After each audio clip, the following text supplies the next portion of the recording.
More than 100 participants from around the world took part in the 5th Annual Christian Media Summit, hosted by Israel's government press office. It was held virtually for the second year in a row. And as CBN Middle East correspondent Julie Stahl tells us, it focused on the Abraham Accords. Israel's President Isaac Herzog welcomed the attendees on the Zoom meeting. It is a pleasure to welcome you to this year's Christian Media Summit under the heading entitled Abraham Accords and Abrahamic Religions, Partners in Peace. What a beautiful title. Israeli Prime Minister Naftali Bennett spoke of the challenge of radical militant Islam in the Middle East and Israel's relationship to Christians. In the Middle East, there's only one place that fully protects Christian life, where the Christian community is growing, thriving, and prospering, and that's in the state of Israel. Israel signed the historic Abraham Accords with 4 Arab states, starting with the United Arab Emirates last year.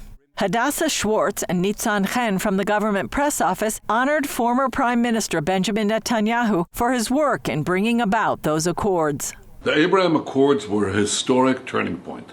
This is the first time that Israel made peace for peace. Peace with 4 Arab nations, the United Arab Emirates, Bahrain, Morocco, and the Sudan.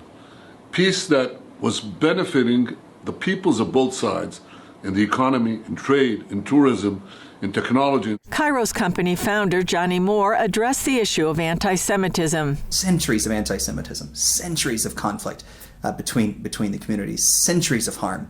And yet now, 80 million evangelicals in the United States, 800 million evangelicals around the world, are the great firewall against anti-Semitism. We are living in the golden age of Jewish Christian friendship. Bishop Glenn Plummer spoke about Black Zionism. Dr. Martin Luther King probably is the one who best defined it. And so this is not a new concept.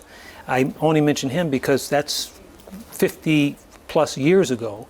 And Dr. King himself defined Zionism. Panels examined press coverage in the UAE and Bahrain since the Accords, as well as how the Abraham Accords have impacted the relationship between Israeli Arabs and Jews. The conference ended with the yearning of Jews from around the world for millennia and the declaration of many Christians now. Jerusalem is here in our heart, waiting for you to come and visit, and to that we say together, next year in Jerusalem. Julie Stahl, CBN News, Jerusalem.